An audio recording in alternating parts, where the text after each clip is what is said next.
네, 이번 시간은 지난 시간에 이어서, 제28장, 거시 경제와 무역, 그 부분에 대해서 얘기를 하겠습니다. 그래서, 우리 지난 시간에는, 무역이 어떻게 이루어지는가, 그죠?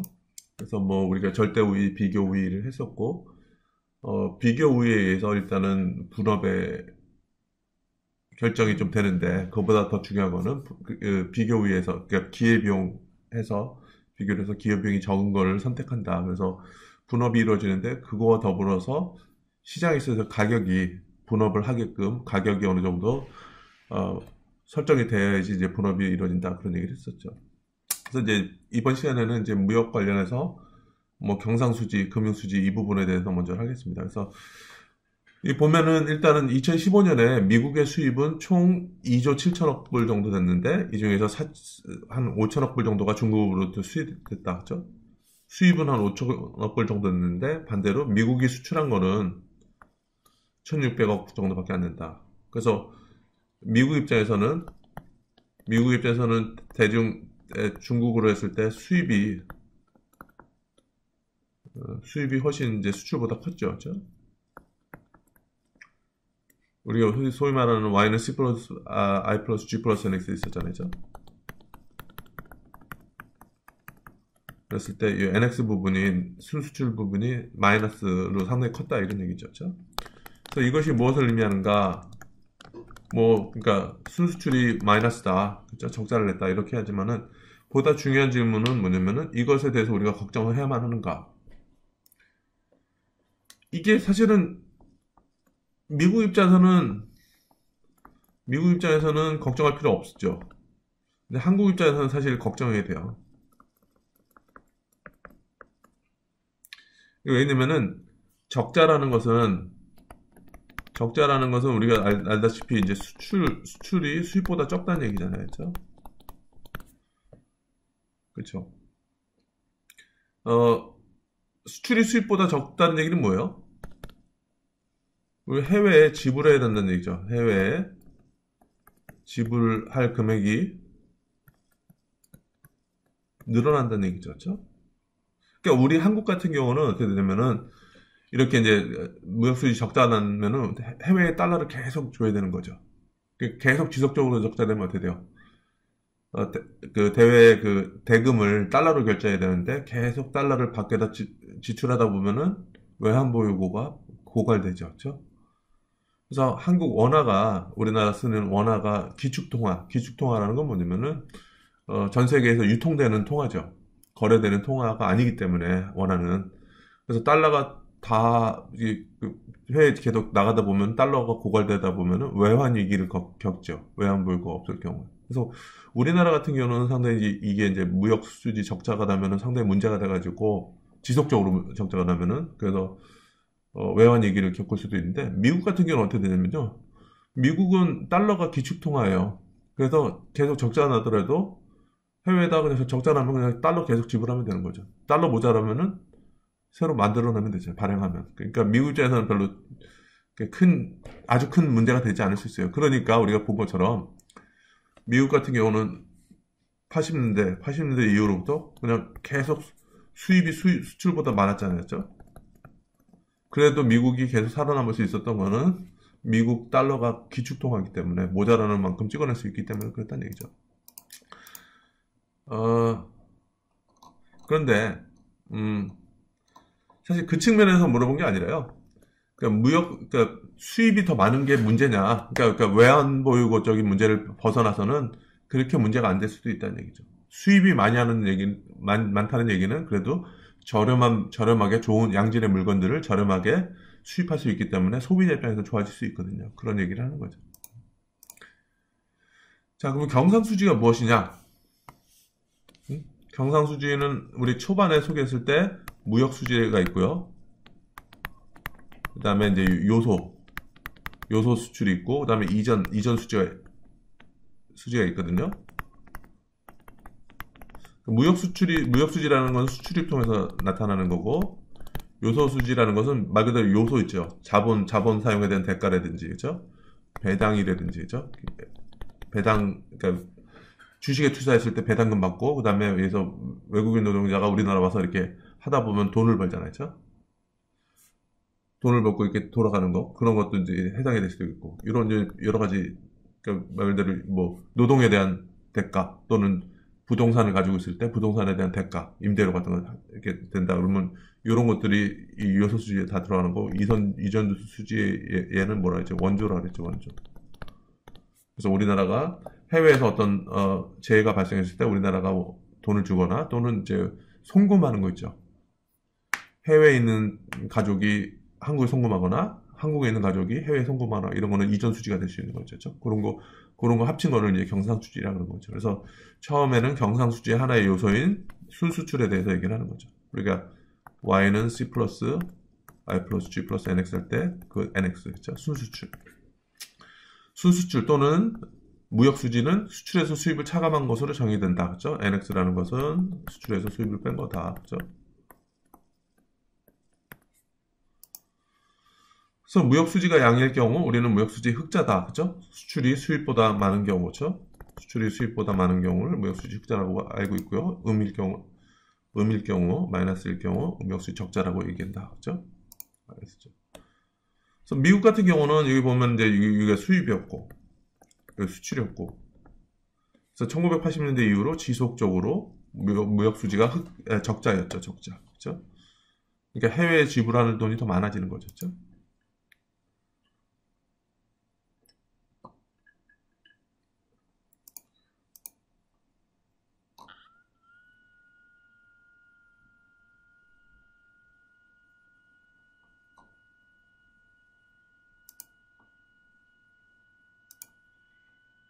이렇게 쭉 했었죠.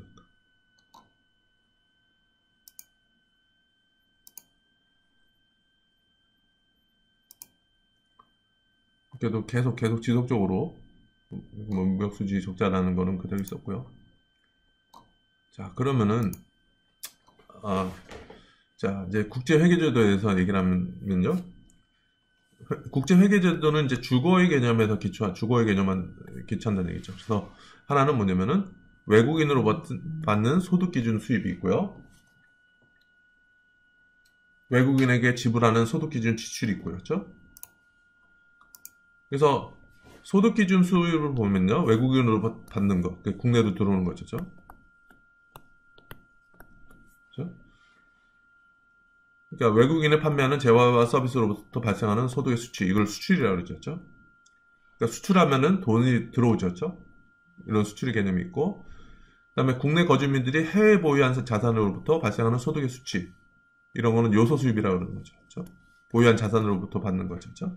수출 수입이 아니라 해외 자산에 투자했는데 자산에 대한 수익이 발생했을 때 갖고 들어오는 것들, 이걸 요소 수입이라고 얘기를 하죠.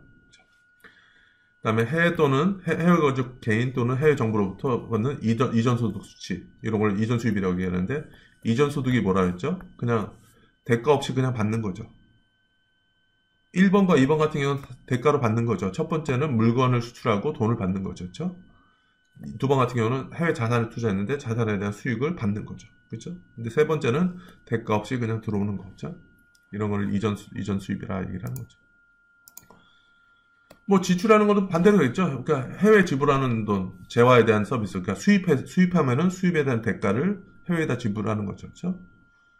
그다음에 해외 거주민들이 국내 자산을 가지고 있잖아요. 주식도 가지고 있었고, 이거를 다시 이제 이거에 대한 비용, 그죠? 그래서 이자라든지 또는 이제 배당이라든지 이런 거를 이제 다시 해외에 줄 때 이런 걸 이전 지출이라고 얘기를 하는 거죠. 요소 지출이라고 얘기를 하는 거고요.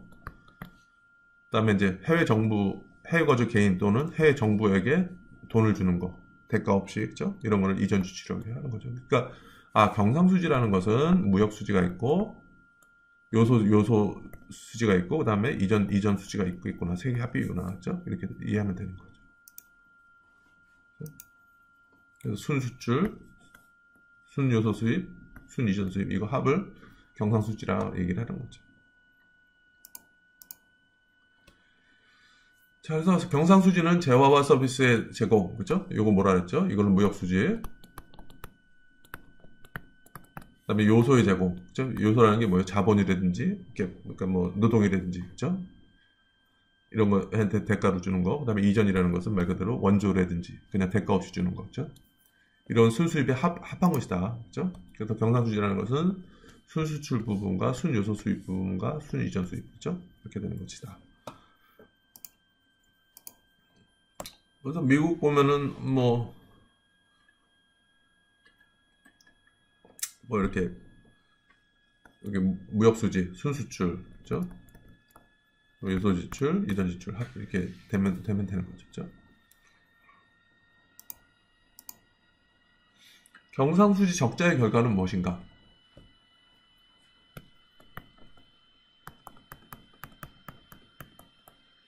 요거죠. 그죠? 자, 그럼 적자라는 거는 뭐냐면은 적자라는 것이 이게 마이너스라는 얘기는 수출이 수입보다 적다는 얘기죠. 그러니까 벌어들인 것보다 쓰는 돈이 더 많은 거죠. 그렇죠? 그럼 이럴 경우에는 우리가 해외에다가 돈을 지불해야 된다는 얘기죠. 그렇죠? 그러니까 미국 같은 경우는 이제 적자를 냈다는 얘기는 뭐냐면은 해외에다가 이만큼 지불한다는 얘기죠. 어?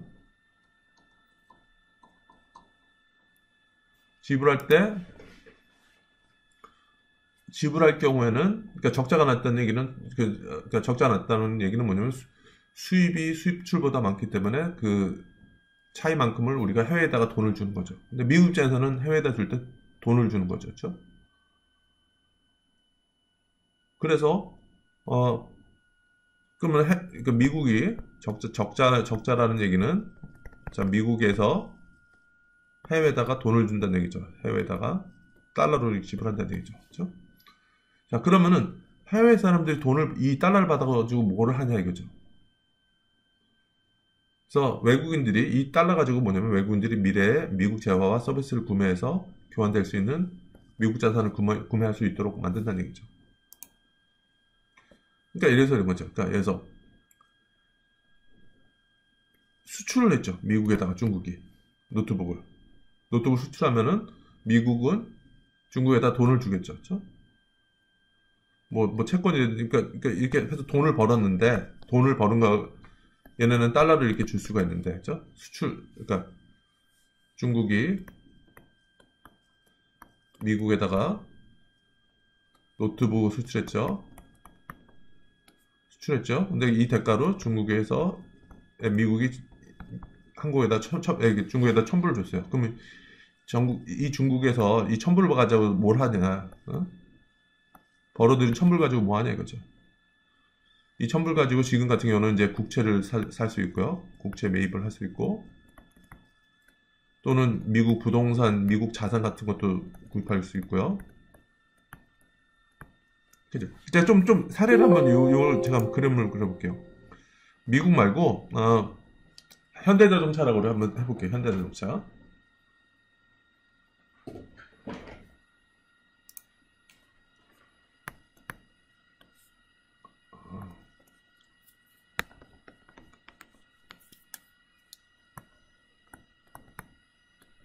현대자동차가 미국에 수출을 했어요.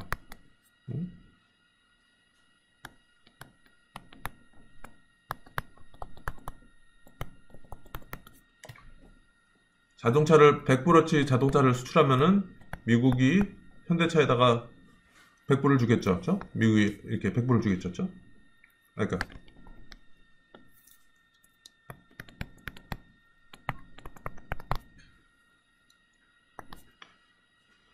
자, 그럼 100불 한국 입장에서는 100불이 추가된 거죠. 증가한 거죠. 그렇죠? 이 100불 증가한 거로 뭘 하냐 이거죠. 첫 번째는 그냥 현금을 보유할 수 있겠죠. 그렇죠? 아무것도 안 하고 현대자동차가 100불을 벌었으니까 그냥 100불을 갖는다. 그죠? 그럼 이거는 현금도 미국 자산이에요. 그냥 현금도 자산이 되는 거죠. 미국 자산을 보유할 수도 있고. 그죠? 그럼 이랬을 때 보면 NX가 어떻게 돼요? NX는 수출 마이너스 수입인데, 그죠?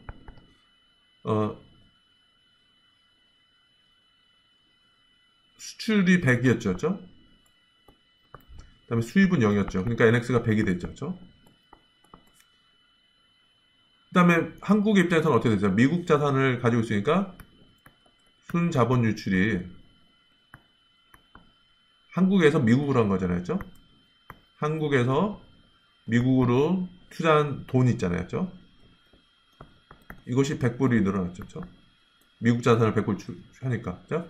그러니까 이렇게 현대차가 수출을 해가지고 미국에서 100달러를 받았을 때 이 100달러를 가지고 할 수 있는 방법이 처음은 현금 보유할 수도 있죠. 현금 보유 자체라면은 현금은 미국 자산이 같으니까 이렇게 할 수도 있고 미국의 부동산 살 수도 있고 미국의 채권도 살 수 있고 다 이거는 미국 자산이죠. 그렇죠? 두 번째는 어떻게 할까요? 근데 한국도 그냥 수입을 그냥 벌어들인 것 같고 수입 100원어치 할 수 있잖아요. 그렇죠? 이럴 경우는 순수출은 어떻게 되죠? 그러니까 미국의 현대자동차가 100을 수출했고 수입은 어떻게 돼요? 수입은 100을 했었죠. 그러면 이거는 NX가 0이 되죠. 순수출이 0이 되는 거죠. 수입. 이럴 경우는 뭐 자본 흐름은 그냥 0이 되는 거죠. 왜? 수출한 만큼 수입을 하니까. 그렇죠? 지금 보여드린 게 뭐냐면 순수출하고 순자본 유출하고는 관련이 있다. 관련이 있다는 걸 좀 보여주기 위한 거죠. 어떻게 되는지 볼게요.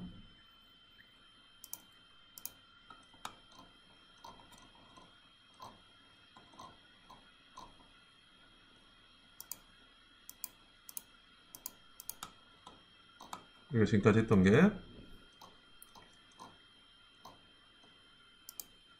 자, 여기서 이제 금융수지하고 지금 이제 우리가 경상수지하고 관련대를 보려고 그러는데 반대 방향으로 움직여요. 그러니까 금융수지는 외국인이 보유한 국내 자산의 증가에서 내국인이 보유한 해외 자산의 증가를 차감한 것이다. 그래서 금융수지의 순이름이 경상수지의 순이름을 상쇄시키도록 정의된다. 그래서 경상수지는 플러스 금융수지는 합은 0이 된다. 또는 경상수지는 마이너스 금융수지다. 그렇죠? 이거를 뭐라 그러면 순자본 유출이라고 얘기할 수도 있죠. 다시 한번 보면은 외국인이 보유한 국내 자산의 증가에서 내국인이 보유한 해외 자산의 증가, 그렇죠? 그러니까 해외 자산이 얼마나 증가했느냐가 금융수지니까 이 마이너스 된다는 얘기는 해외 자산이 얼마나 감소했느냐 또는 국내 자산이 얼마나 늘어났느냐 이렇게 얘기하는 건데 방향이 반대로 가는 거죠. 그래서 자 일단은 실질금리와 순자본 유출 및 순수출 간의 관계를 이렇게 보려면요. 순자본 유출은 내국인에 의한 해외 투자에서 해외로부터의 국내 투자를 뺀 것이다. 그래서 국민소득 항등식을 이용하여 다음과 같은 관계를 도출할 수 있다. 이렇게 됐거든요. 뭐냐면은 국민소득 계적 보면 Y는 C 플러스 I 플러스 G죠. 그렇죠? G 플러스 NX죠. 그렇죠? 이거 다시 정리하면은 NX만 남기고 다 왼쪽으로 넘기면은 Y 마이너스 C 마이너스 G 마이너스 I는 NX가 되죠. 그렇죠? 그래서 총 소득에서 민간이 소비하고 정부가 소비하고 남은 거는 총저축이라고 얘기를 하는 거죠. 그래서 이게 S 마이너스 I는 NX라는 얘기죠. 그러니까 이런 항등식이 성립을 하는데, 그쵸? 이 얘기 뭐냐면은, NX가 0보다 크다는 얘기는 뭐죠?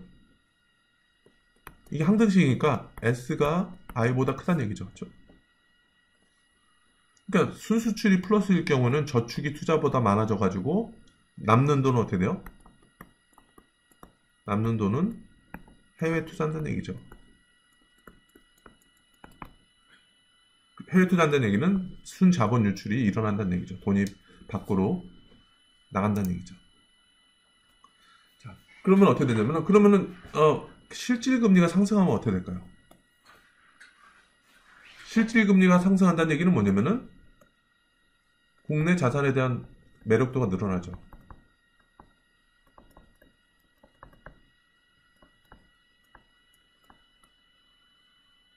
그렇죠?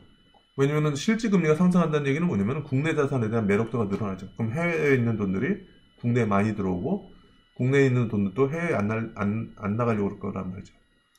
그러면은 해외에 있는 자산이 많이 들어오고 이렇게 한다는 얘기는 순자본 유출이 줄어든다는 얘기죠. 그렇죠? 그래서 실질 금리가 상승하면은 순자본 유출이 줄어든다는 얘기죠. 그렇죠?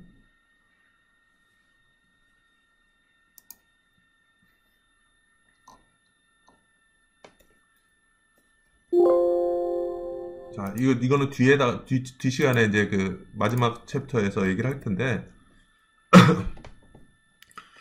우리가 그 y는 c 플러스 i 플러스 g 플러스 n에서 국민소득 항등식에서 c-i-g를 왼쪽으로 넘기면은 y-c-g, 그죠?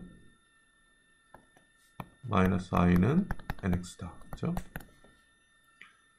자, 이렇게 보면은, 요것이 총저축, 그러니까 전체 소득에서 민간이 쓴 소비를 빼고 정부가 쓴 소비를 빼고 남은 거는 저축이다, 그죠? 그래서 마이너스 투자는 nx랑 순수출이랑 같다, 그죠? 그래서 nx가 양수랑 흑자난다는 얘기는 뭐냐면은 저축이 투자보다 많아서 해외 투자한다, 그죠? 해외로 투자를 한다. 그래서 순자본 유출이 증가한다. 그죠? 근데 여기서 했던 게 실질 금리가 상승하면 어떻게 되냐?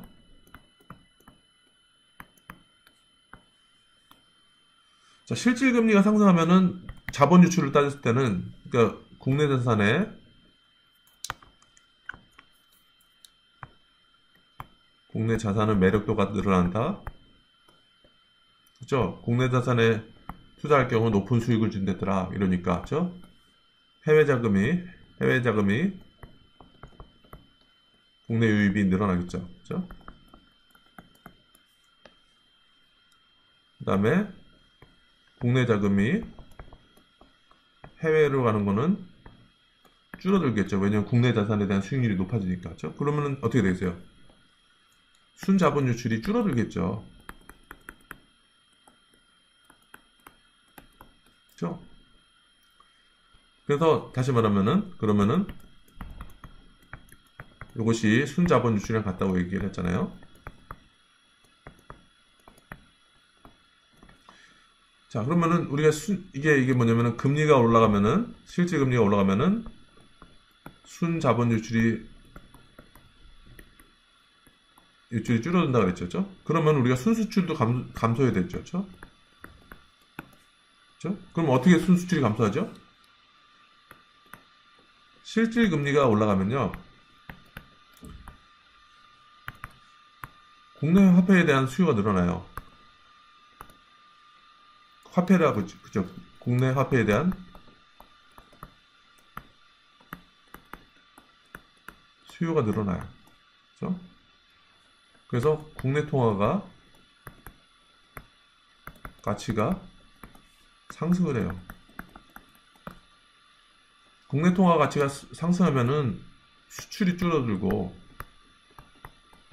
수입이 증가하거든요. 그래서 NX가 감소하게 되죠. 이거는 사실은 다음 장에서 좀 얘기해야 될 사항인데, 그렇죠.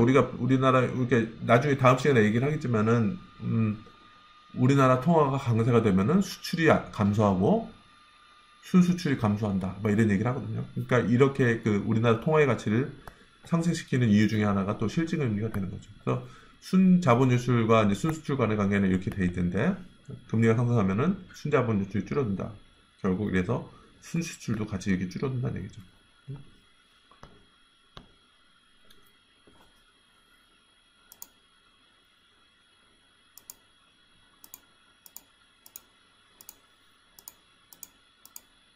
그래서 이런 음의 관계가 된다. 그죠? 그러니까 한편으로 보면은 실질금리 상승하면은 국내 자산에 대한 매력도가 증가해서 순자본 유출이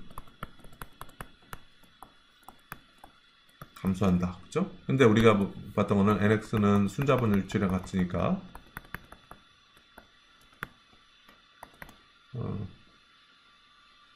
이것이 S-I랑 같다 그랬죠. 순자본 유출이랑 같으니까 이게 감소하면은 순수출도 감소하는 이유는 뭐냐면 실질금리가 상승하면은 국내 통화 가치가 상승해서 NX가 감소한다. 이게 실질금리가 환율에 영향을 준다는 얘기죠. 그래서 순수출이 감소하는 거죠. 그렇죠? 이 부분은 우리 다음 시간에 다시 한번 제대로 얘기하겠습니다. 29장 그 환율 쪽에 얘기해서. 자, 그 다음에 이제 국내 무역, 그러니까 국제 무역이라는 것이 또 어떻게 경제에 영향을 줄 수 있는가. 그렇죠? 그러니까 우리가 국제 무역 같은 경우는 저번 시간에는 뭐냐면은 전문화, 그죠? 국가 간으로 비교 우위를 통해서 전문화 시킴으로써 더 많은 소득을 가질 수 있다, 그죠? 더 많이 가질 수 있다, 그런 얘기를 했었는데 또 하나의 루트는 뭐냐면은 기술 이전 때문에 경제 성장에 도움이 된다 이거죠. 그래서 국제 무역은 또한 선진화된 국가로부터 덜 선진화된 국가로의 이 기술 이전을 통해서 수혜국에게 이득을 줄 수 있다 이렇게 하는 거죠. 그래서 이에 따라서 기술의 이전은 생산성을 증대시키고 경제 성장률을 높일 수 있다. 그렇죠? 우리가 솔로몬 모형에서 본 것처럼, 그렇죠?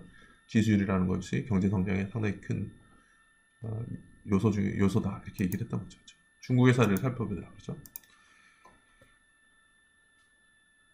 중국 같은 경우는 이제 90년대부터 확 컸는데요. 그렇죠? 중국 같은 경우는 이제 수출 비중과 수입 비중이 같이 확 늘어났죠. 그렇죠? 무역 규모가 커진 거죠, 전반적으로. 그렇죠? 그럼에 따라서 경제 성장도 급속하게 이루어질 수 있었던 거고. 그렇죠? 자, 그 다음에 이제 외국인 직접 투자, Foreign Direct Investment라서 FDI를 하는 거죠. 그러니까 외국인 직접 투자라는 것은 외국인이나 외국 기업들이 국내 기업이나 국내 사업에 투자하는 것을 의미한다. 외국인 직접 투자로 인정받기 위해서는 이러한 투자로 인하여 국내 기업에 대한 외국인 지분이 상당히 커져야 된다. 그렇죠? 그래 얘기를 하고요. 그래서 외국인 직접 투자는 기술 이전의 주요한 전달자다. 그렇죠? 자, 그 다음에 질문을 한번 얘기를 해보면은, 무역을 통해서 하긴 한데, 나이키와 같은 기업들은 베트남에 있는 노동자들에게 해를 끼치는가?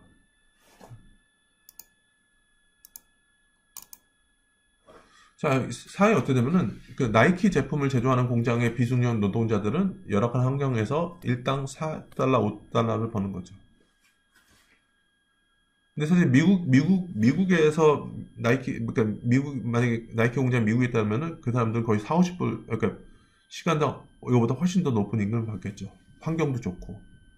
그래서 사실 미국의 근무 환경하고 베트남의 근무 환경을 비교한다 그러면은 임금 차이도 확 차이 나고, 그 다음에 환경, 그죠? 여기 보시면 이제 근무 환경들이죠. 근무 환경에서도 막 차이 나가지고 너무 나이키가 베트남의 노동자들을 착취하는 건 아닌가.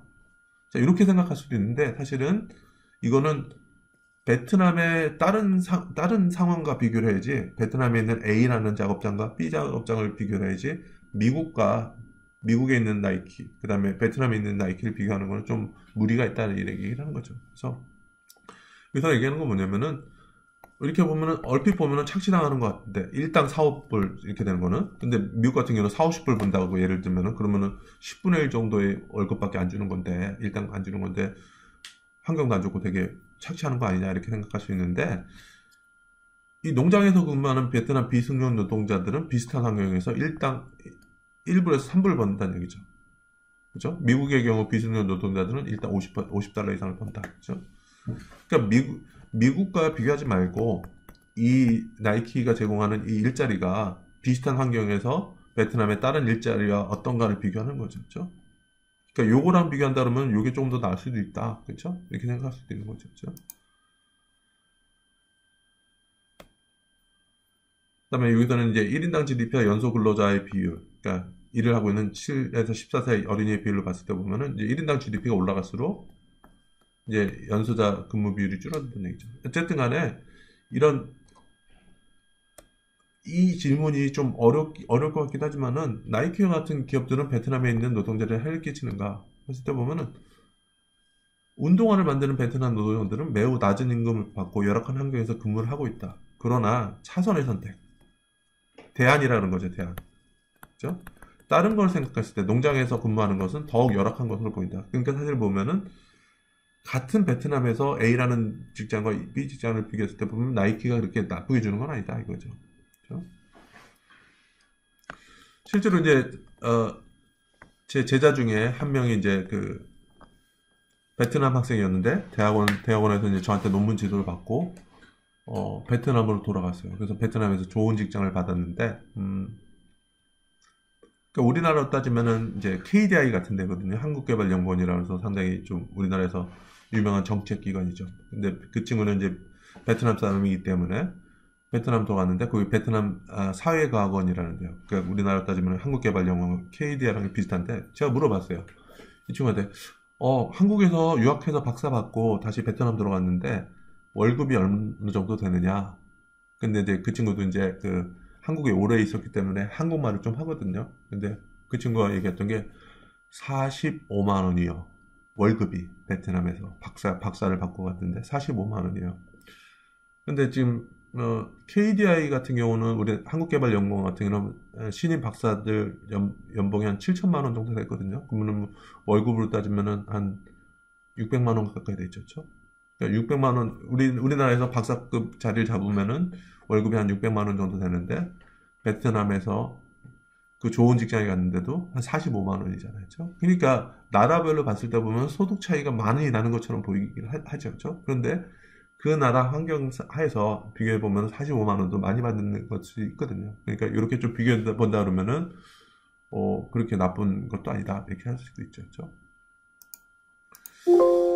자, 그래서 여기까지가 28장에 대한 얘기입니다. 그래서 다음 시간에는 지금 이제 무역의 특화를 좀 얘기를 했었고요. 그 다음에 경상수지, 금융수지, 그 다음에 이것이 자본 유출과 어떤 관계가 있는지 무역수지가 이런 얘기를 했었는데 다음 시간에는 이제 마지막 장으로서 우리가 이제 이 경제원론 2시간에 얘기하는 마지막 장으로서 그 환율과 어떤 무역 간의 관계를 좀 더 자세히 보려고 합니다. 네. 네, 이상으로 오늘 수업을 마치겠습니다. 네, 감사합니다.